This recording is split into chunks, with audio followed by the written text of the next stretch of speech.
So now we're going to have a whole bunch of 12 stages of consciousness comments. These are the big draw. I want to make more of them, but this is where the people who aren't really part of the community are going to talk a lot more. Gustav Guns 91116 says, how is the amber dude after the magenta dude? This is an awesome question. This one could be its own freaking, is there a chill meme where we could go into great depth on this. Yeah.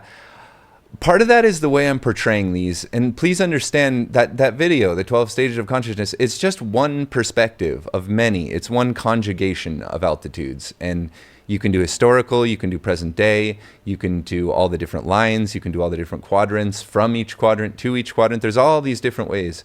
And that was just one that I did that worked pretty well. And so in the way that I depict magenta, it's very much like a spiritual person, a person who is listening and active in the spiritual world. That was how I kind of conveyed magenta. And the amber person, I'm a little more negative on amber, and I kind of made it more dogmatic and more sort of dismissive. And so it's kind of like, you're like, well, wait, is amber actually beyond magenta? And the answer is yes. It beyond, not in the sense of good or smart. See, those aren't what we're dealing with in stages of consciousness. You can have a magenta smarter than an amber. You can have a magenta better person than amber. That's not what we're dealing with. It's just that mythology includes magic into a greater thing that can be shared across people more. Okay? And rationality includes mythology into a bigger picture that can be transmitted across globally, across any person. So they do enfold one another, and I apologize if I presented magenta inaccurately. So magenta is superstitious. Magenta is dangerous and irrational. That must be understood. Magenta doesn't play ball. Magenta is a scared sheep. Magenta has no idea why it believes what it believes, is not concerned about actual philosophy. Just living in the present moment and experiencing reality as spiritual results in extremely dangerous behaviors because it subjugates society and culture and rationality. It really is a very personal belief that results in oftentimes in human sacrifice, and certainly doesn't generate comfort in technology and medicine. So understand that that magenta person who's growing up in a historical period that's purely magenta, in a purely magenta society, probably isn't alive. Because the rate of successful birth is so low. So many babies are lost, and so many children are lost, and you die so young. That should be factored into this. And that person won't play ball with others. That person will remain superstitious and will wall themselves off from the world and will live in a cave, essentially. That magical animism is sort of attractive to us green meme perspectives because it's so different from the rational achiever perspective or the mythic membership absolutist perspective. But there's a lot of pre-trans fallacy with magenta where you have to understand that magenta won't make it to higher states of consciousness. It doesn't know the difference between everyday beta brainwaves and theta consciousness or even delta consciousness, of actual states of consciousness wherein there is no ego as a serious entity or personality. Magenta is pure personality. It's undifferentiated personality. So to make like a little mini model, if I can, the greatest part of you is awareness. Simply this, what is. That's a thing that we all have in common, that we're consciousness or awareness. And out of that comes your psyche, a part of you that is largely subconscious and unconscious to you. But this generates your feelings and your thoughts, a thing that is unknown to you. So the process of state awakening is becoming aware of psyche, becoming aware of consciousness, and being able to differentiate those, which magenta is utterly incapable of. They're not even close. They haven't even figured out how the material realm actually works mechanically. They're wrong about it. They just make associations. That's all they're capable of. And so that's romanticizing the magenta perspective. But out of psyche comes ego.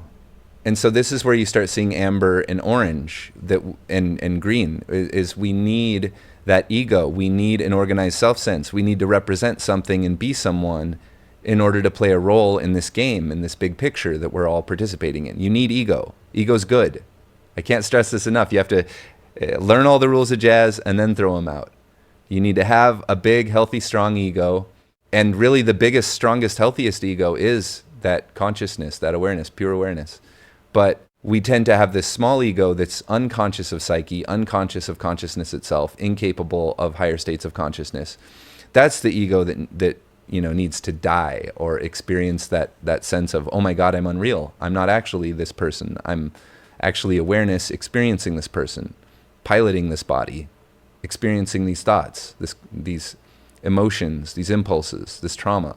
And then we have personality, which is a subset of ego. Personality is how you're trying to portray yourself to others, how you're playing a role just in the present moment, and it's usually a reaction. It's a reaction to what's happening. It's to be blameless, to be the good guy. Your efforts to convince everyone that you're not an imposter. That's the personality. And that comes with a shadow, because for every personality you play, there's a bigger ego that has shadow elements. And in the ego, there's shadow of the total psyche. So I'm trying to draw it as like an ice cream cone, or a greater than, less than sign, to understand consciousness, psyche, ego, personality. Personality is the magenta red meme world. Before you even have a fully conscious ego, you're just a personality. And that's a really dangerous thing to be. It's without identity. It's without self-worth. It's without any investment in your own personal story. It's dangerous. All right? And not constructive. It can't play ball on the global scale. It can't build skyscrapers. It can't fly to the moon. It can't engineer the YouTube algorithm. So we want to get through all that. We aren't going back to Eden. We're never going back to Eden. We're making this world as you see it now into heaven. And we're becoming angels in that heaven, if you prefer the Amber Meme Christian or religious way of describing things, right? Vocabulary. I can also state it in strictly rational terms. We're just trying to help people and fix things.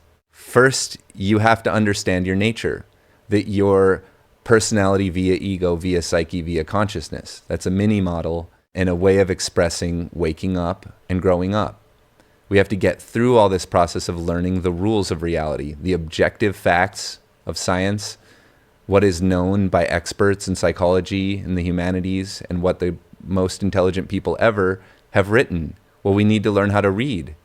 And that's learning mechanics. That's participating in the system. Magenta doesn't do all that. Magenta is flighty. Magenta takes as given that which it already understands. So that is pre-trans fallacy, and I apologize for creating that confusion. I wish that I maybe did that video in the sense of all the positives and the negatives in equal measure for each altitude, because there are positives and negatives of each altitude.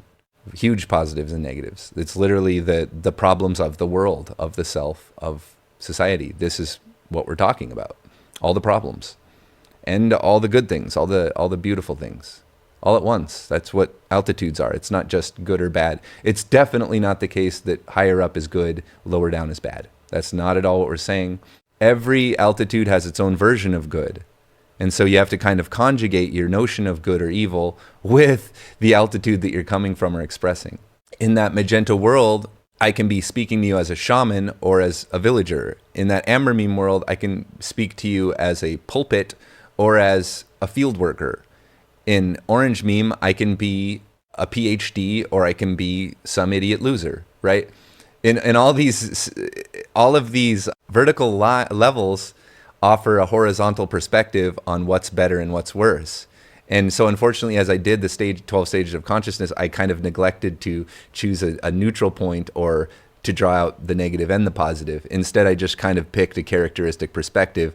And that may have made some of the stages appear more benevolent than they truly are, or less benevolent. And that's a reflection of my own biases, that I don't like amber that much. I've had a lot of problems with amber, and I've had a lot of problems with magenta too. This is my whole shtick about not liking wizards and not believing in paranormal or occult, which is funny because I'm like Mr. Spooky stuff. Like, I've always been intrigued by UFOs and cryptids and conspiracy theories, but I'm healthy orange too, so I call that all spooky stuff. It's all fun mythology to play around with. I do practice magic, and I'll talk about that. But I had to cover some bases first. That's all first tier. And second tier is to embrace the healthy aspects of first tier and of second tier and of third tier if possible. Raichi Soda says, I'm imagining the doodle person, that's my little guy that represents the altitudes. I'm imagining the doodle person turning into a biblically accurate angel as the video progresses. Hell, if I had the drawing ability, that's exactly what you'd be seeing in the Violet, in the fully realized subtle. You're seeing an angel, a messenger. But I don't have the art skills, and so instead I just kind of applied a color filter to the turquoise meme character.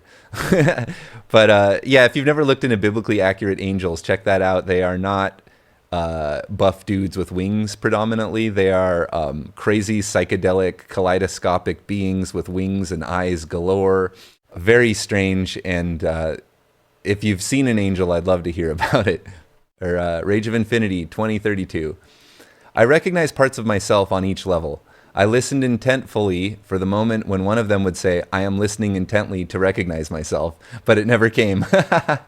I assume that's because I was thinking it myself, and therefore there was no room for it to be said in the video. Unfortunate. Yeah, I'm listening intently to recognize myself. That can be said on any level as well, and you're listening at the level that you're at. So I'm glad that you're finding so much resonance in that, and I'm sorry I didn't say the thing that would have blown your mind. You should, yes, you should recognize parts of yourself on each level. This isn't to choose the one that you agree with. This is to realize that these are the blocks that build the pyramid that is the me and that is the we. These are all part of us, all the stages. They're all either potentials or vehicles or parts of ourself. They're not to be at second tier. You're not to be dismissive of them. You're not to overrule them, but you're to find the healthiness of them and to find the functionality of them and to work with it. Our goal isn't to grow other people up. Our goal is to grow ourselves up and to grow our society and culture up. If you're too focused on other people getting out of their first tier meme, that's a good sign that you're projecting and that you need to be the change you want to see. You need to express second tier thoughts, behaviors, and attitudes yourself. I love that people are saying, that I apparently did a good enough job that people in each level, they go, yeah, I kind of agree with that. I kind of get that. And this is when they don't find the vocabulary problematic. La Vendetta says, tried truffles once. No way anything is true until above green. Tried truffles once. So truffles are the mushroom that you have to get pigs to find. They're very expensive. I believe. You might be talking about chocolates too. I don't know what exactly that's in response to. And again, no way anything is true until above green. Well, from its own perspective, it is. Every altitude is totally true from its own perspective. That's what's so crazy about all this. And that's how people can believe things that are so different from what you believe. And they're not wrong. They just see what they see and they're calling it like they see it. When you get above green, all of a sudden it's like, oh my God, how did I ever believe all that nonsense, all that fake script, all that baloney about who I am and what I'm supposed to do? Because it all is just like this funny thing where you're playing a cartoon character and you believe that you're a personality or you believe that you're an ego. And it's a false narrative. It's like you're actually bigger than that. You're a much more important thing than that. You're very important to what's happening in this world. So when you start to wake up, when you start to grow up, when you get up there to second tier, you do kind of have that opinion, or that feeling and that sentiment like, I can't believe how cartoony I've been. I am. I act. And how silly this whole thing is. To be in the second tier is to start to not be silly, to start being serious, to start being authentic and genuine and reconstructing, to play a leadership role in the reconstruction of this thing, this world, and this self. Jules Dash says, number 5, orange meme, is literally the Afro dude who has philosophy lectures from the 80s on YouTube. Who are you talking about here? Is that Neil deGrasse? Who's the Afro dude who did? I want to see this. And yeah, when I do stage 5, I feel like my stage 5 guy talks a lot like Ben Shapiro. But I really like to draw out. With orange, there's a danger of orange sounding too good. So I really wanted to pick out the style of orange that's really like nitpicky and disagreeable and skeptical and not allowing of higher truths just as much as lower truths, but only allowing that which is certainly proven by logic and mathematics. And so I do talk like a science guy when I caricaturize stage 5 orange meme rational achiever. But let me know who that is. Send me a link. Brubrahi says, whoa, I'm surprised that last part even made sense. That's amazing. Wow. I don't even I don't know what to feel, so I'll just feel awestruck and then glad. Yeah, Wilbur did this to me too. I had no experience with esoteric knowledge. I had no comprehension of how you could make any statement that would point to enlightenment or talk to people about awakening in a way that might make sense to someone who hasn't had much experience with awakening. And so I feel like I somewhat accomplished that, where I'm just kind of matter-of-factly describing the nature of consciousness in its pure form of the simple feeling of being, or psyche awareness, to engage with the dreaming mind in the present moment in a way that's just matter of fact. It's not couched in mysticism and magic, but it's literally, I'm a rational skeptic, and I'm trying out these steps, this meditation stuff, this yoga stuff, this dreamwork stuff, and the prophecy of it is coming true. And I'm interpreting it in this rational skeptic way. I can just describe in plain English, and it won't convey the state to you, understood. But I can describe these things that if you have any inkling of this, if you've had any experience of this, it will resonate with you. And if you hadn't, it will, like for me when I read Wilbur, it will open the gateway. It will open the door for you to possibly even value that at all. Because I think predominantly coming from orange, amber, green, first tier world, our general attitude about enlightenment and higher states of consciousness is dismissal. To say that, oh, okay, well, you can relax, or you can engage with a fetal awareness or consciousness as such, like maybe that's real, maybe it isn't, but like it's not valid to me, it doesn't matter to me, it's not going to help pay my bills. I'm just trying to point out like that this is your birthright. Everyone has the capacity to access these states and to realize them as permanent traits or stages. And there is a hell of a lot of value to that. It is to get you out of all of the problems that you inflict on the world, truly. To get you out of being a character in a story and get you into being an authentic actor, a witness to this conscious project, this consciousness project, this experiment of the matter of earth coming to life and singing and dancing. But why are we doing this? That's your call to make. You're the protagonist of this story. And that is realized not just as a cognitive thought or an idea or a notion that you have that you tell to others, but as the actual thing that you think, feel, and do in your life. That's what these states can do for you in a way that's really practical and tangible. And so I'm trying to just speak these truths in the way that I can convey them and I can understand them to people who hopefully are just getting their feet wet in this stuff, and they're just wondering if anyone out there has any idea what it's all about. Well, I have any idea what it's all about. That's about where I'm at. And so I'm reaching out to you and saying, like, let's talk more about this. Let's get deeper into this. This seems important. Whenever I experience psychic and subtle realms, it makes me a better person from the perspective of my current altitude. It helps me to grow up and wake up. And I value those more. And clean up. And I value that more. So it's kind of ineffable. It's hard to understand how this can be of value. And that's why I'm going to such great pains to explain it in a way where it feels like it's more for everybody and not just for people where this is their primary interest or their primary goal in life, to be an authority on spirituality and enlightenment. Because that's not where I'm coming from. The second tier approach is only to give legitimacy and validity to that which is real. And this has proven real to me. So I'm trying to prove it real to you. I'm not enlightening you. I'm just telling you that it exists, that it's a thing, and that we can begin to make shapes out of it and create a mythos and structures for communicating about it. And that way, when a person does wake up, it isn't the most terrifying and traumatic and dangerous thing possible. It's just, oh, that thing, good, let's rock, you're doing it. And offer therapies and approaches to it that are less dangerous and harmful. Josh Kidd 4634 says, so glad I found this video again. I saw it a while back, but could not find it by searching for the past few months. I just noticed the videos where you expound a little more into each individual level of altitude. About to go check them out. Thank you for your work you do, brother Hart. Good. Yeah, the algorithm is a fickle bitch. And if for some reason it really put me in the spotlight for a minute, especially with the 12 stages of consciousness videos, and I want to ride that, I want to make more, I'm glad that it's even possible to type in Unthink Me in the browser and get any of my content or 12 stages of consciousness or altitudes, and I show up eventually. But I want that to be more, and that's, again, why I'm making the choices that I'm making. I want to build this up. I want to grow it bigger. I want to share with more people. I want the Discord to grow. I want to monetize. I want to make it somewhere with this thing, and I want you to come along for the ride.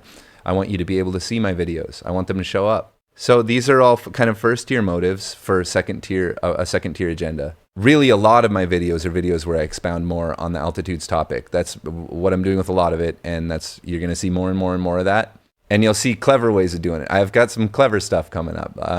It's not all just the stages themselves. I'm really trying not to rehash Wilbur. I'm really trying not to be another channel that's just spewing out the Wilbur stuff more.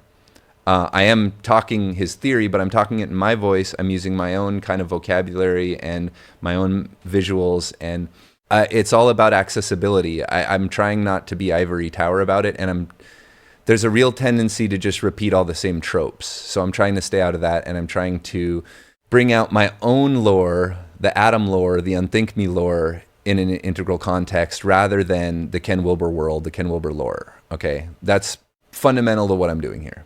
Tommy Salami 420 says, my transcendence I did live, which is kind of interesting.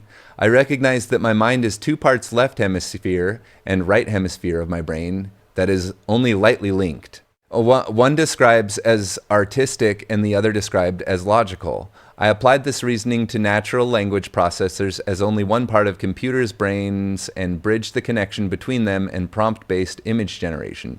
In a sense, I figured how to pull something metaphysical and teach it to the artificial. Maybe I'm just rationalizing my own mind, but in doing so, I outwardly affected the entire landscape of the digital world. It is honestly my most happy moment, as I was genuinely selfless and caring at the time. But the physical world doesn't seem to reward that much. But hey, I did my best and I'm happy. So yeah, the integral perspective is hard to sell, and it's not received well, and that's why I'm so mind blown that anyone's responding to my stuff. I'm all about the integral perspective. That's what I'm talking about here, and it's doing better than stuff that I do where I just talk about movies and video games. Well, great. For some reason, I'm doing something right here. Again, this is a person who experienced transcendence and wanted to understand what it is, and so found integral theory. And in this case, they're talking about a type system of left brain, right brain. Whether you think that's like scientifically accurate, there certainly is something to it, to the idea that we are artistic, non-local, networky things, and we're also very like calculating, computational beings, logical, the right and left brain dichotomy, a type system. And some of us will lean more to one or the other. I, like Wilbur, have what you could call a platonic brain, where I actually do have a pretty good bridge there, and I can enter both of those realms pretty freely. And unfortunately, it makes me not terribly great at either of them, but fairly decent at bridging the gap between them. And so, yeah, here we do talk a lot about the ineffable, the abstract, art, emotions, feelings, love, things that are more considered artistic and things that are considered more right-brainy. Also, sticking to the rational skepticism, sticking to hard logic, accepting what is, and trying to build mechanics. So we're trying to be platonic in our approach as well. We're trying to integrate types. We're trying to grow up by reaching towards the other side of ourselves, into shadow. As Tommy Salami 420 says, that seems to cause happiness. And although there's not a lot of extrinsic reward, there's a lot of intrinsic reward. And the smallest gesture is so much more validating and valuable than the largest gesture if you're playing the corporate game or doing something that is less true to your narrative and true to what you believe to be integrity and spirituality and development, which are the core values of my brand. Famius4423 says, we return now here to the current state of that which is arising, and still we are only consciousness, only light, only the energetic bliss of creation, Buddha nature, Christ consciousness, only here, now, forever, always, without beginning or end. This moment is the divine moment, this self, the self of Godhead. As we expand into each quadrant, each line, each level we engage with every type. We activate every level, every interaction, every perspective in every being. Nothing has ever happened. There is only one experience. There is no story. You are radically free of this constructed reality. That's a quote from me, I guess, in that video. I think that's my discussion of non-dual, my attempt at being non-dual, talking non-dual, which I'm not clear light. You always are and you always aren't, right? But that isn't the primary core of the way I think, feel, and do. So people are really liking the way I talk about those stages, even though it's very limited by my own experience. People are responding to that, and I'm more than happy to talk more about it. Unlike Wilbur, I'm not a person who has spent a lot of time there or really knows what they're talking about there, and I'm really upfront about that. But I have read a lot about it, and I can sort of integrate and parrot the things that I've written or that I've read into a sort of narrative that I think, in the manner of like Alan Watts or something, that can be comprehensible to us Westerners and people who aren't really enculturated in an enlightened worldview. Llama Warrior Man says, bro, I became one and felt that shit during an acid trip. Got deep into meditation and fucking became pure consciousness. I was nothing. I was everything. Awesome. Yeah, I mean, I'm sort of on the fence about like whether psychedelics are sort of a red herring or cheating on God is a way that I like to put it. But if people are taking drugs, psychedelics, ayahuasca, DMT, psilocybin, LSD, and they're getting a door opened for them, well, I got to be honest, that happened to me. Like, I've experimented with psychedelics, and at a younger age, it was kicking open doors. And nowadays, it just kind of confirms that which I already know. But I can't say that I recommend these. I think they're sort of dark arts sort of things. But I'm happy for you that kicked open a door for you, and I hope that becomes something that you take seriously and you allow it to guide you towards higher and deeper realms of the mind without drugs or with them as a sort of training wheels or a tool assisted. And golly, who knows to what extent technology will help or hinder us in this pursuit. It's undeniable there's a connection there between psychedelics and higher states of consciousness, but what exactly it is, whether it's truly constructive and helpful, I'm not yet willing to put a strong flavor on that. Lexa Light says, the higher you went, the softer my heart became, and I began to tear up as I could feel the resistance and the attachments leave my body like a really good meditation session.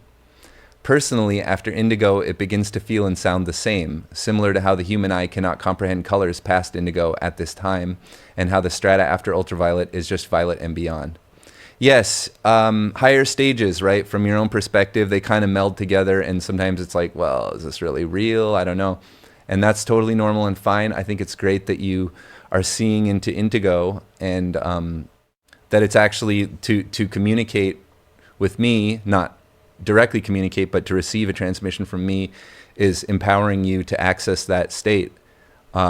Beautiful, wonderful. I'm glad to be a tool assist for you. And I hope that we continue to rise and ascend together. Con Braun Long John says, bro tried to simplify the term mimetic megastructure by calling it a multifaceted conglomerate entity. Even more confused now. Yeah, again, with the vocab, I did a video on mimetics. I tried to explain like meta-memeplexes. I've done lots of videos on altitudes. There's a lot of vocabulary. This is big brain stuff.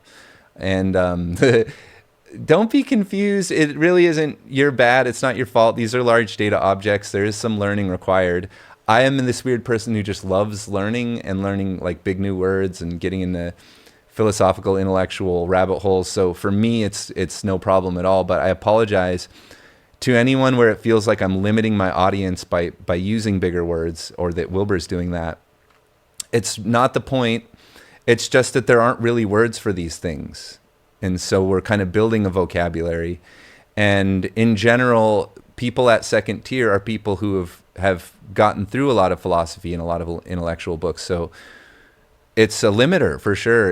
It's a problem, but the language is there for a reason, and it's not to be limiting. It's not trying to exclude people. I'm trying to explain the vocabulary. That's my goal. Gabriel Rodriguez 6672, I believe I've heard from them before. Synesthesia through all levels via my heuristic of not constructing my sense of identity based on what color I feel like I'm tasting. So this person is describing a sort of altitude fluidity, like hopefully the more you get acquainted with these stages of consciousness, the more you'll see them in yourself, and the more you'll feel compelled towards the higher expressions of yourself. That's about all I can do with that one. That's a good comment. GVNG Giggy says, is this supposed to be an upward progress of development and realization? Because most of these are all true at the same time. Like, you can be aware of the highest level, but yet our current earthly issue may require us to focus and act from orange or green. Yeah, absolutely. These are all active at once. These are all active potentials. These are all in you, in culture, in nature, everywhere. And yes, it's also an upward progress of development and realization over the course of history and over the development of an individual lifespan. You need each stage fully realized. You need to be, each stage is necessary but not sufficient to get you to the next one. Just like in mathematics, we build upon topics. You have to know addition before you can really get multiplication, before you can really get powers, right? That sort of thing.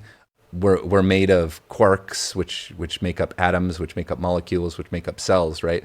Things need to kind of enfold around one another in this system. That's what holons are. So these are holons. These 12 stages are holons. And so it is an upward progress in that sense. It's developing more complexity. It's an unfoldment over time. But again, not to say better, not to say smarter, nothing like that. Just higher potentials, higher states, higher stages. And the word higher here just means a greater complexity and a greater level of consciousness. More things and more perspectives that you're aware of from what you consider to be yourself or your identity or your current perspective. Just Visito 7786 says, considering yourself at one level denotes you are definitely not in that level. We all might want to feel as superior to others. That is my poor judgment, a green pathology. That is to my poor judgment, a green pathology. Yep, I'm not clear light. I don't claim to be the top level. I do claim to be second tier. That seems to be where I lie, what I do, what I think, what I feel. I might be wrong about that. I don't think it's certainly true that the one that you identify most with is not who you are. I think it's probably you putting your best foot forward. And maybe in my case, that's what it is. But I'm trying to be like brutally honest with y'all. But you know, you might be responding to the comments I get where everyone's like, oh, I'm at the highest level because I get it. It's like, how do you think, feel, and do in your daily life? That's what level you're at. I think that's the best way to know. But again, like you say, you know, considering yourself a level is not the same thing, is how I would say it, as being at that level in terms of how you think, feel, and do life in the present moment and in all your moments. So yeah, don't trust yourself and don't trust anyone to tell you what level you're at. The point isn't to put you at a level. The point is to understand that these exist and that these are potentials and that we can act out any of these levels that we're capable of and to map them out in a way that makes sense so that we can choose what the best foot to put forward actually is. I definitely would disagree with saying it's a green pathology. I think green of all people is sort of self-deprecating and not trying to put itself on a pedestal. It's trying to deconstruct all that. It's trying to be more existential and to get to the heart of the matter and to open itself up to other perspectives. So I think green is probably like one of the least likely to claim to be green or you know what I mean? Like, I think it's a first tier pathology to nail yourself down at a really high level and say, that's me. Like, sure. I generally express that I'm kind of float around somewhere from green to indigo in around the second tier. That's how I think, feel, and do. I don't think it denotes that I'm definitely not doing that. I mean, what do you think I'm doing? Like, do I seem like Amber meme here about Ken Wilber? Do I seem overly orange? Like, I'm not really seeing it. So anyways, another from Just Visito 7786. I find this very interesting after having read a few chapters of Many Minds, Many Masters by Dr. Brian Weiss. My first starting thought is that all people and all religions try to explain the same stuff in different ways, but all of them have the same fundamentals. Yeah, that's cool. Stage 12 would be described as the master spirit in his book, the final objective of the soul inhabiting your body, your true self. Everybody who is not in stage 12 is wrong by definition in their explanations, but the self-reflection is one of the ways to enlighten oneself. So contemplation of the nature of the self is one form of spiritual practice, and a very good one. I mean, again, what is wrong? Wrong from, by definition in their explanations, sure. Stage 12 would be the most right, the most comprehensive, the most complete, the most whole. I'm not responsible. I don't know Brian Weiss, but I'm sure Many Minds, Many Masters is just kind of another take on this notion of stages of states of consciousness or stages of consciousness. There is this amazing overlap in religious thinking, this esoteric core, this perennial wisdom, that a lot of what happens in religion is this sneaky way of teaching state realization to people who don't want it and aren't ready for it, and they want it to be something different. They want it to be magic and miracles and mythology and legend and rationality and multicultural pluralism, when it's really, really from the second tier perspective, it's all about waking up, growing up, cleaning up, showing up. So great to get more perspectives on this, and I hope that I can find time to read that book at some point. Senor 834, responding to the short video on President Adam Lowen handles the space race. The recent moon race was so funny. Russia crashed into the moon and India landed perfectly on the moon. Yeah, go India, you know. Scott McCain, 1537, the darts analogy. Okay, so this is a video where I talk about how, like, if you throw a dart at trying to aim for the bullseye, the most likely thing you'll hit is the bullseye. This occurred to me as a counterintuitive thing. I don't know if it's original or if I made it up, but just to say, like, you know, in your life, it's kind of like saying, you know, you miss all the shots you don't take, in a different way, that if you aren't aiming for something, you're pretty unlikely to hit it. And if you are aiming for something, you're also still unlikely to hit it, but it is the most likely thing that you'll accomplish, because we adapt, we change, we reorder ourselves in order to reach our goals. And so I hope that that was inspiring for people, and that it led to a little thought. Scott McCain says a normal distribution curve. That's what I'm describing, yeah, like it's the bell-shaped curve of probability that occurs in nature all the time. So I'm talking about hitting the bullseye is right here on the X and the Y. So there's a normal distribution for the X and the Y of the two-dimensional circle that we're aiming for. And it's like, yeah, the most likely thing that'll happen is you won't hit the bullseye. But what point are you hitting? A little to the left, a little down low, a little to the bottom right, you know. If you stack them all up together, you find that the most likely thing is that bullseye. And in the things that you do in life, you'll find, you know, you'll miss the mark, you'll overshoot it, you'll undershoot it, you'll try too hard, you won't try hard enough. But if you keep at it, if you keep trying and you keep believing that you can hit that bullseye, because you can, because it's not out of range, because you're going to get better and better every time you throw. Everything you do is practice. Practice makes perfect. Keep trying. You're going to get closer and closer to that bullseye. It's a normal distribution. The average, the most likely thing you'll hit is what you're trying to hit.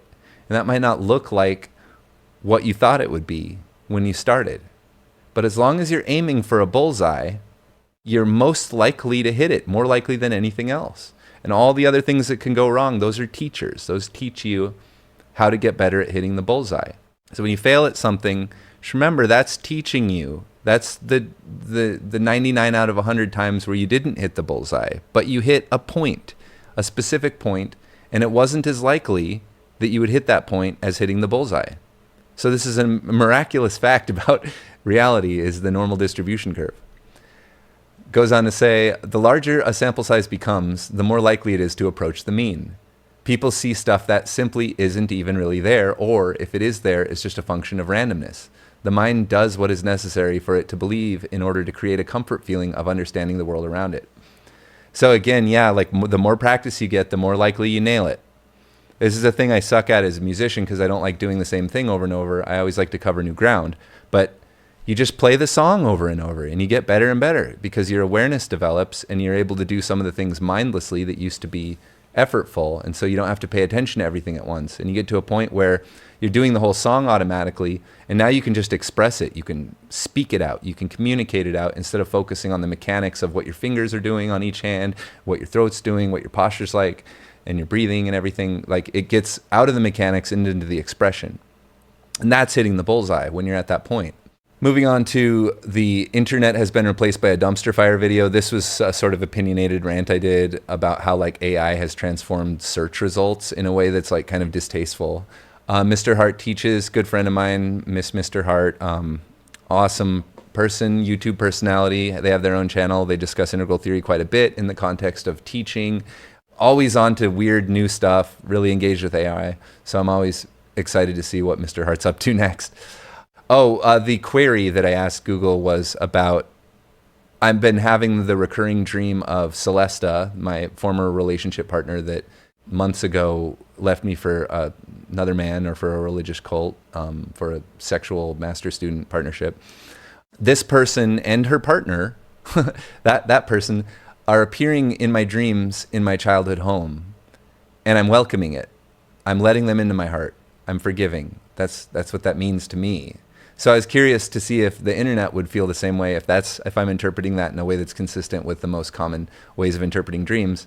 These guys we're having barbecues together. I'm breaking bread with them. They're coming into my childhood bedroom. They're in my heart, in my soul. I'm never letting them go. I love them. I care about them deeply.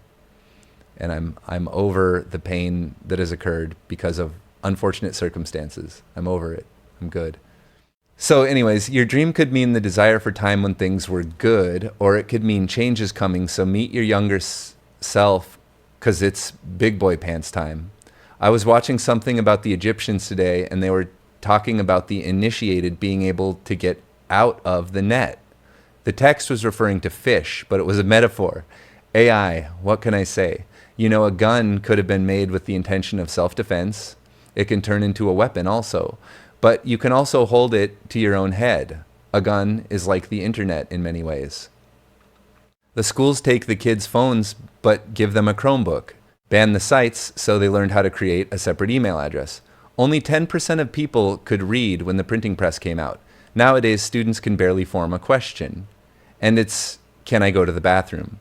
A person needs to be articulate, concise, and detailed when promoting an AI. More gatekeeping, I guess. But I know this since I've been using it in the classroom. The kids ask my GPT more questions and participate more when it's on. So there's a reason for everything. Yeah, great thoughts there. And again, you know, AI is a tool, and that's what I'm saying. Like, we have guns and nukes. Nuclear energy can be used to power our lights. That's a good thing. But it can also be used to blow up a big part of a continent, which is not so nice for anyone, really. Except the horrible warmongering zealots, you know. This is a gun. This is weapons. Communications technology is a weapon. Everything's a weapon. Take a banana, it's a weapon. I'll throw it at you, you know. And I hope, you know, that we can start to use the internet in ways that are more healing and growing rather than deconstruction and harm, self-harm, harm to others, anxiety, making us stupid, making us bad at things that we were once good at. Because it's nothing, I mean, it's the greatest teacher. Like the amount of information we actually can access is just growing and growing.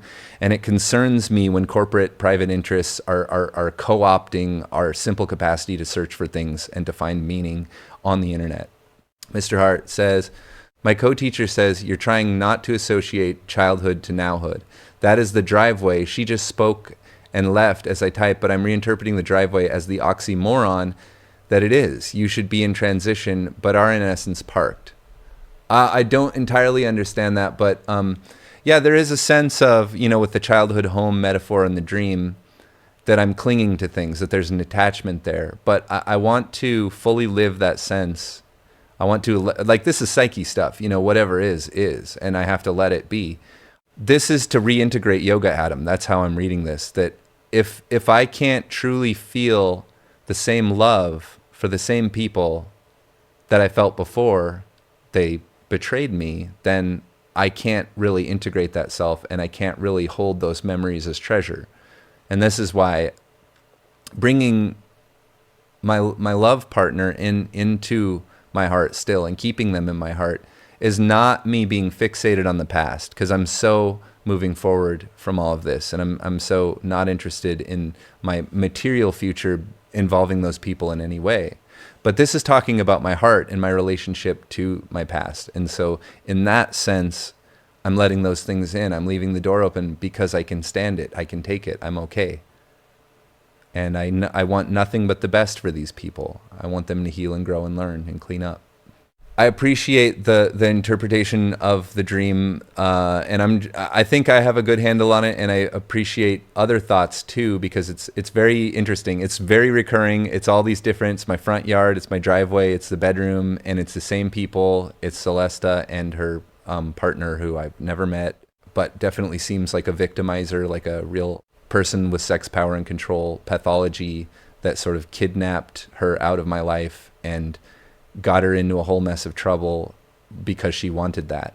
I can just as soon say those things as I can honor that which is benevolent about all of these people, that they are truth seekers, that they are genuinely engaged with the spiritual questions and genuinely trying to make meaning in life. And I applaud that, and I honor that, and I treasure that she was such an important person, such a valuable person to the way that I'm able to honor myself and heal. She taught me a great many things that are indispensable to me, and I choose to cherish and hold those things. That's what I'm inviting into my childhood home. Yoga Adam, integrating and fully facing the truth that we are all very messed up people in many ways who are afraid of screwing ourselves over and screwing over the people that we care about deeply. So I'm trying to just set an example. I forgive. I love. Really. Antonio Cunha 3912 says, I kind of understand your sadness and rage about the internet. But since I'm 65, I remember the joy of going to one of 4 public libraries here in Sao Paulo and to search among thousands of books in order to find the information I needed. And when Google appeared, I saw people not used to dealing with physical books in libraries saying a new era begun.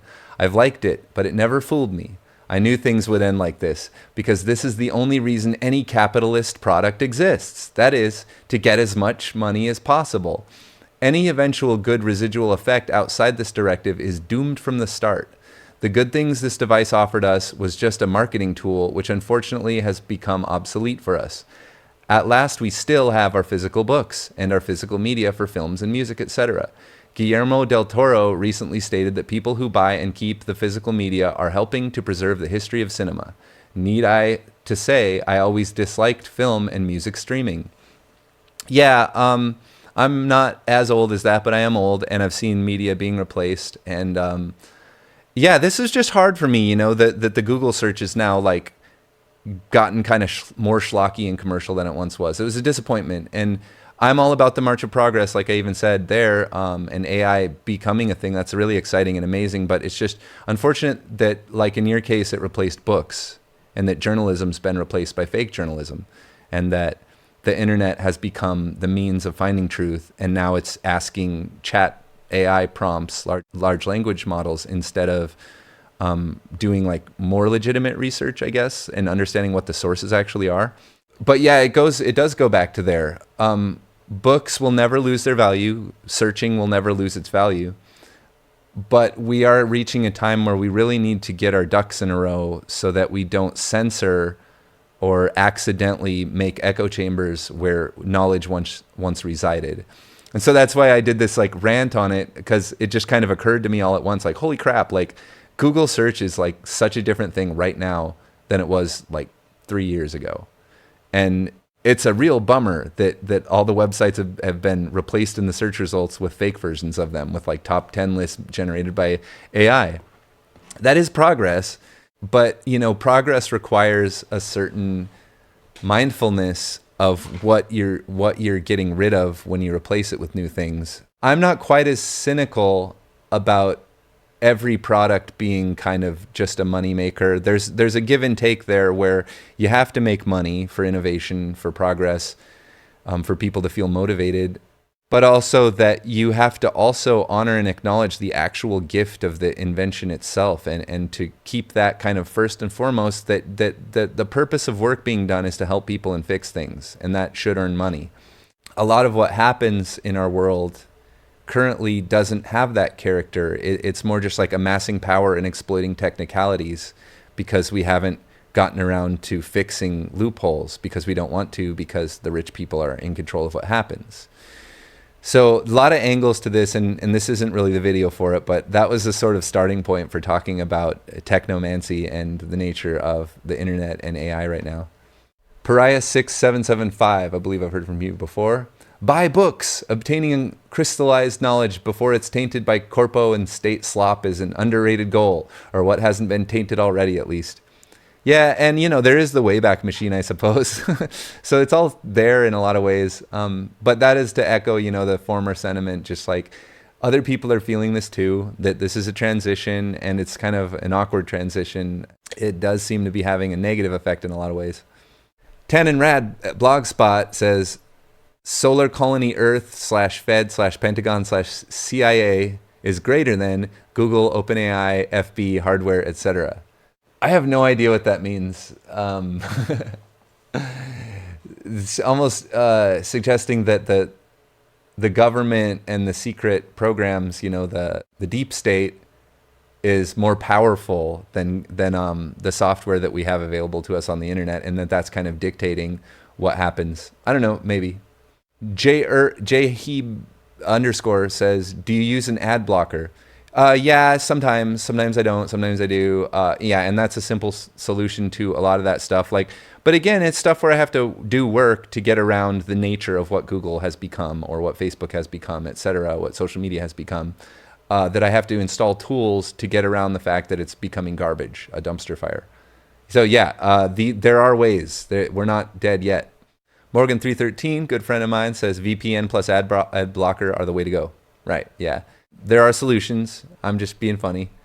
Reality Designers says, a friend of mine says, this video is legendary. Well, thank you. I hope to rant more. I don't know. I have videos where I'm getting more real and more personal. I have videos where I'm being more professional and schlocky. I have videos where I'm being more funny and dialogical. And that was a rant. I rant a lot in real life. And if you've never seen that side of me, I can go full rant. That was halfway there. Goes on to say, sums up my thoughts on what's going on right now, LMAO. Yeah, a lot of us are feeling it, and I appreciate that others, I'm not completely off on a tangent with that. Some people agree, some people don't.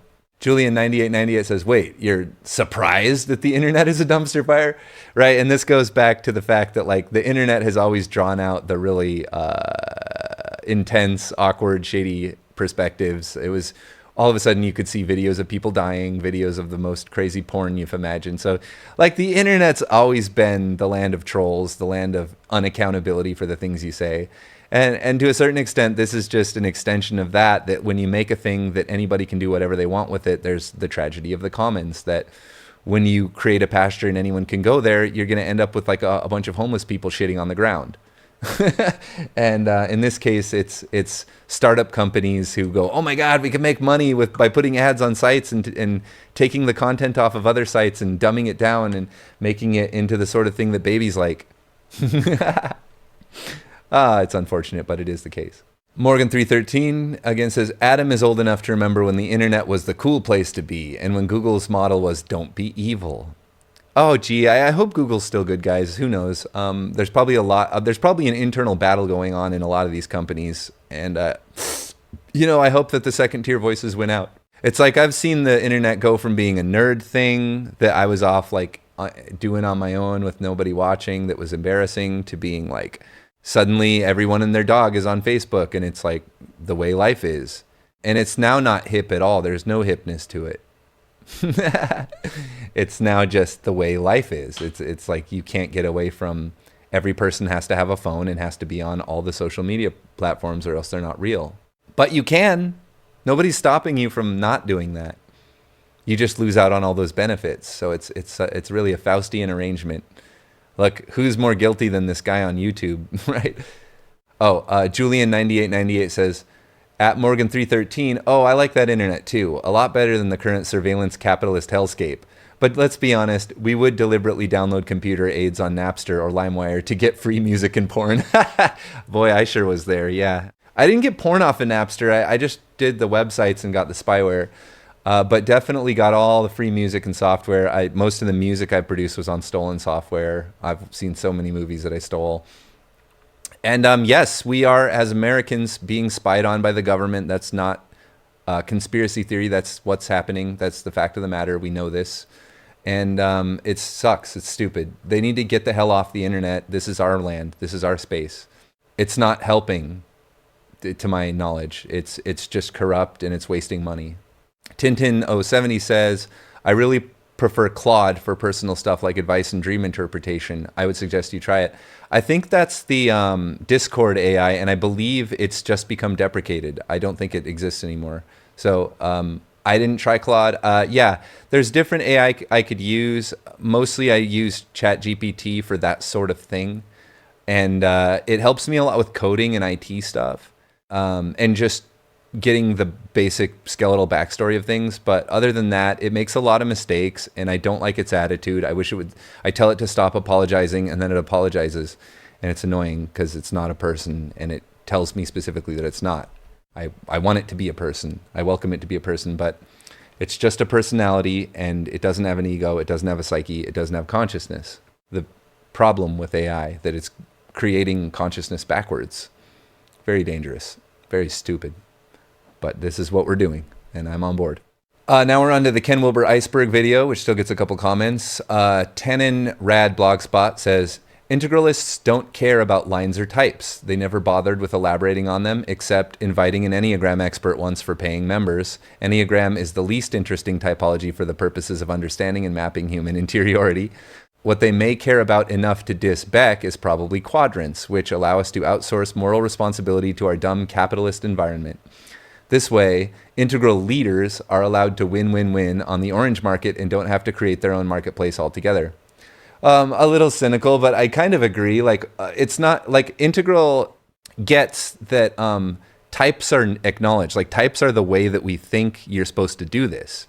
So integral is really pushing levels or stages above everything else, because that is what we neglect. That is what we deny. That is what gets shut down because it's hierarchical in nature. Growth hierarchies or hierarchies of inclusion and holism. But it can appear condescending, or it can appear like it's bigoted in a way that it's saying some perspectives are lower and higher. But like, what alternative are you left with? Like to say that the North Korean government is equal morally and ideologically to us, and that these are all just like different ways to eat a Reese's? I don't see that in the history of the world. I see North Korea as doing something that is not with the times, and it needs to grow up and clean up and wake up, is how I personally am articulating this.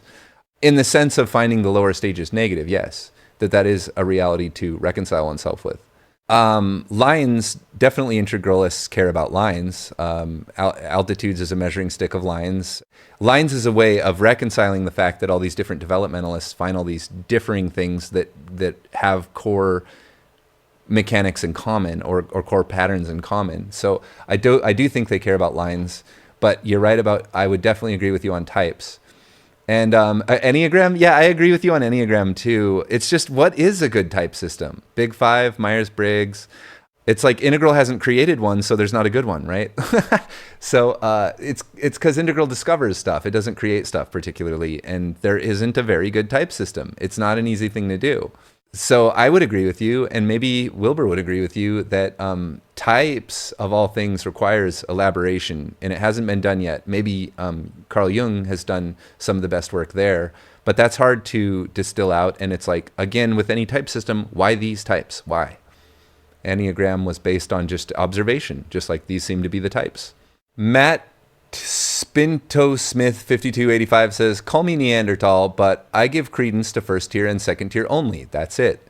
The bomb will go off long before anybody gives a convincing rationale why second tier is defective in a world where red, amber, orange, and green sometimes present in such toxic forms. Transition to second tier and a therapeutic revisioning of the first tier stages is enough work for 2 lifetimes. Agree with you there. Third tier is very provocative and interesting, but I am not coming to you predominantly as a spiritualist, and I'm not pushing third tier. I'm just trying to say these exist. And I'm okay with anyone disagreeing with that. Second tier really is the way, as far as I'm concerned, in self-culture and nature. This is what we need to cure ourselves of first tier perspectives and to embrace more holistic and integrative and integral perspectives. That's what I'm pushing. That's my agenda here. Integral theory is all about second tier. Yeah, it's like we need to not nuke ourselves or become corporate slaves, or get thrown into Chinese concentration camps, or yada, yada, yada, have our elections rigged. We need to get over this silly nonsense in the world, in first tier, and to make first tier more healthy, and to embrace higher perspectives, and to acknowledge that life is about evolving, growing up, and all these things that we're talking about here. So I think that's a wonderful way of encapsulating it. The comments on the Wilbur iceberg are very cool. Moving on to my conversations in the Alignment with Abstract series. I apologize for the audio there. That was just like a pretty impromptu thing. I think that what we said was very interesting. And this is a very provocative thinker and totally unique, off on their own thing. So I wanted to share that with you. This is a person who showed up and participates very heavily in the Discord. And I've been dying to do some sort of talk, but they're very elusive, and they're very they have demands, And so we finally managed to make this series just based off of a really long phone conversation. So Evan Steele 6652, this is the person I was talking with in the This Is Heaven video, says, there should be no fear over a world of only green or turquoise or anything, though the physical manifestations from this level of global consciousness must be insane, and from a foresight perspective, frighteningly so. Yeah, understanding that the world at each level of consciousness is complete, it's whole, it's good, and it was good, as the Lord saith. We are now in a world that's waking up to second tier, and that's the nature of what the world is doing. And there's nothing wrong with the world being mired in any other perspective of any individual. There's nothing wrong with it. We're just trying to make it healthy, because we are not at that stage. We're at the stage where we're trying to bring health to that stage. So there's my role, there's our role, and then there's the world. And the world has to be taken as a given. There's nothing wrong with it. It's all doing exactly what it would do, as it should. And everybody's behaving according to their own hero narrative. Evan says, got to be the most controversial stance, because it's actually an egoic, fear-related stance stemming from a conservative mindset, to have society be unironically aligned orange and unironically aligned green back and forth. To have an opinion of one infinity over another feels so silly and patriotic. So that's just to say, in our American culture, we stress a lot of green and orange beam perspectives. Those are the good guys kind of in our American world in a lot of ways, in the cultural narrative, in the media, in the way that we portray ourselves. And there's sort of a good guy, bad guy thing going on, where people are liking the bad guy a lot too. Yeah, where consciousness is now in the culture that I exist in, it's a fear of those lower stages and a fear of those higher stages too. We have to not just criticize the lower stages, the mythic true believers and the nonsense and the patriarchy. We also have to move ourselves beyond these limiting beliefs that will find paradise simply by allowing everybody to have a perspective, or that science and rationality will solve the world's problems, because here we are and here are the problems still. But this is not just a story about finding the truth, and this is not just a story about dialogue. This story is about growing up and waking up. Roland Kurjoli 7115, Discord person who is intrigued by this series. Trying to be proven wrong is similar to what Astro Teller proposes in Moonshot Thinking, also the book Quit by Annie Duke. So there's some good references I'm not familiar with. Roland was participating a lot in talks with Evan, and I'm curious to see where that's going, because Roland is themselves a very interesting and provocative thinker. Echo Blue 734, in response to the which animal is it okay to kill discussion. I loved making that video, and I have this discussion with lots of people all the time. I just had this discussion on a date. It's a really funny discussion. But just to keep that discussion going, why does intelligence make something more worthy of life than cuteness? You tell me. This is my perspective. I would say intelligence makes something more worthy of life than cuteness. A mushroom's cute, but I'll squish a mushroom. Why is that morally okay? A panda bear, I wouldn't shoot it in the head unless I had good cause to, unless it was coming straight for me. And why is that? Well, to me, it's because I don't want suffering, and I see suffering as a bad thing for creatures like me. So the less like me you are, the less I can justify that you're the same as me. And so what I see as My fear of pain and death and torture and suffering comes from intelligence and awareness. So the more aware and intelligent creatures seem to me more worthy of being treated with care and kindness and compassion and respect and healing and growth. The lower creatures less worthy of it. And that's just my perspective. You may think that the cuter you find something, then it's your prerogative to say, that thing's cute, I'm not going to kill it, I'm not going to crush it. But it's kind of to deny the interiority of that thing. I mean, how does this apply to people, right? Is a ugly person should be dead more than a pretty person, a cute person? This is everyone's call to make. This is your world. This is your moral world.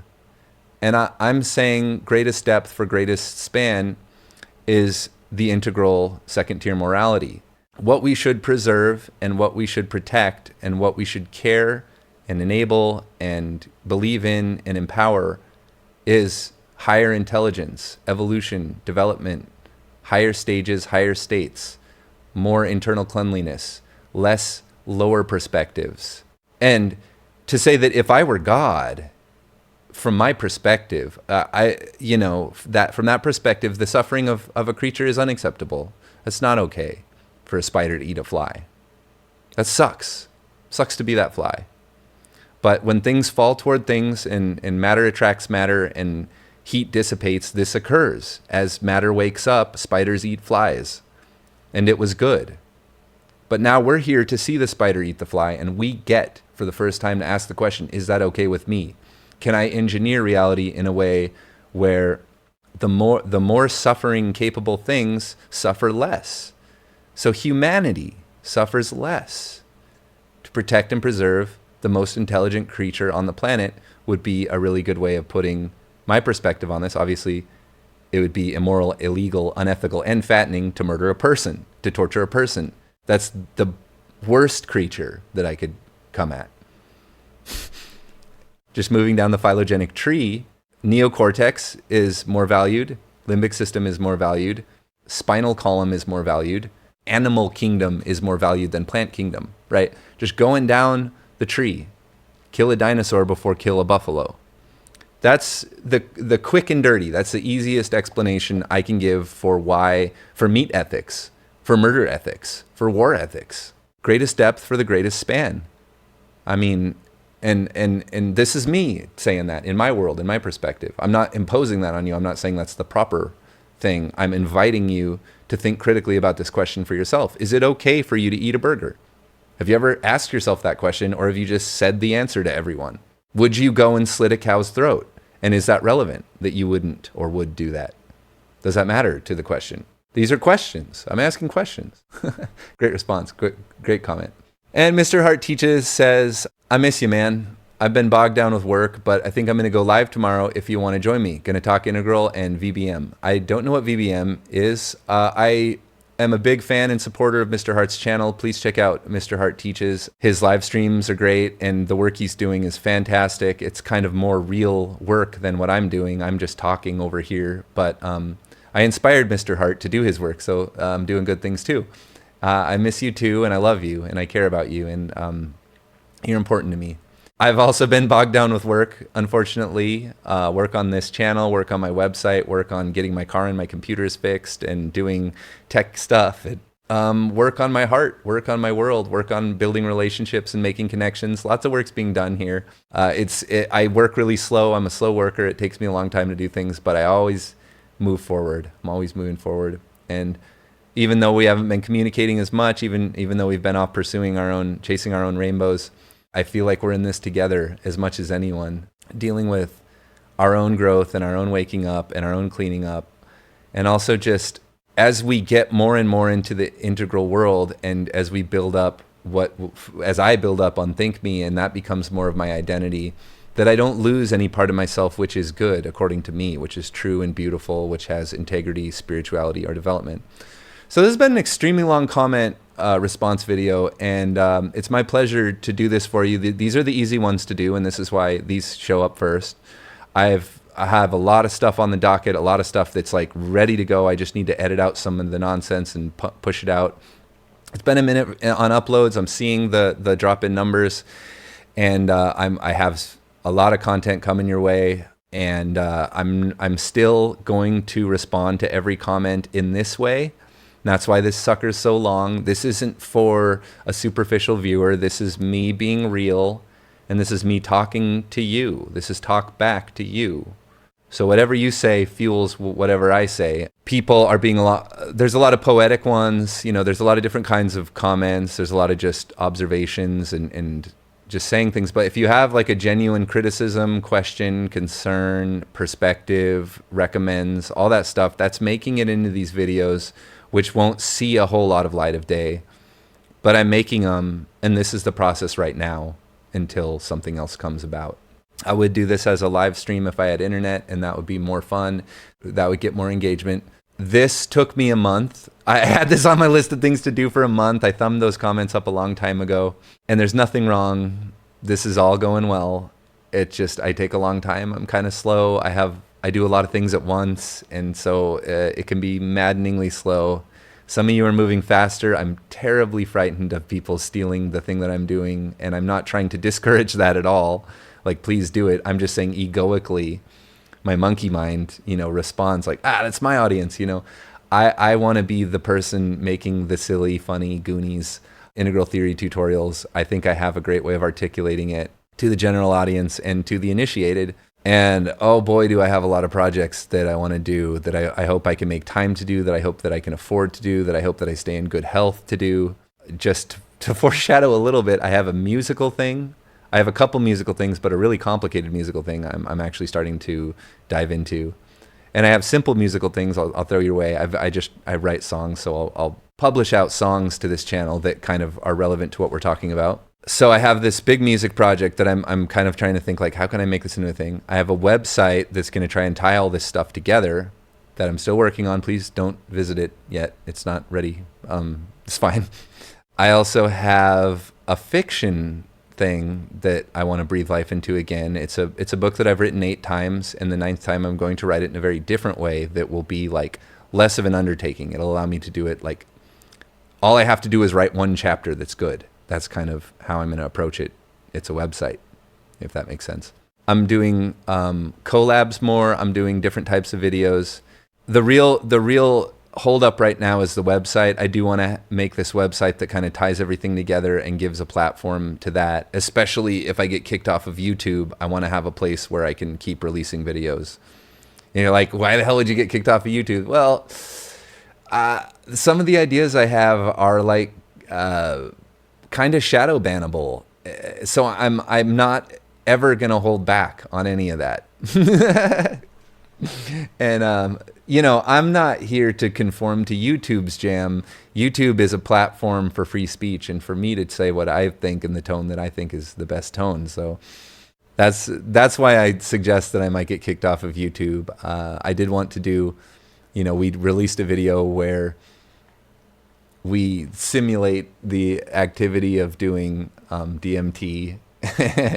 And I was worried about that one, but I cut out a lot of the stuff where that would be more problematic and tried to keep it to things that are YouTube friendly. So I'm playing ball, but there are definitely some hot takes that I have to offer that go against the grain of what YouTubers do. And yeah, you might see some shadow bannable stuff. I'm very curious to see how that pans out. So far, they seem to be my friend. They seem to be pushing my stuff. So I hope we can maintain that relationship. YouTube execs and filtration experts and censors and government people who are watching this, potentially, anyone. I'm on your side. I'm helping people and fixing things. We're all in this together. We're all just people. And I can tell you from the bottom of my heart, I'm not trying to be disruptive. I'm not trying to be deconstructive. I'm trying to build a better world with you. Seriously. I'm taking it seriously. It's goofy, right? But this is my narrative. This is the story of Adam. Namaste to you all. That was the comments answered video that I've been trying to make for a month. I've been through a little bit more darkness than it has been the case in a while. I'm ready to keep shining light with you together. And I'm ready to continue growing and waking up with you. So I'll see you next time, buddies. I love you.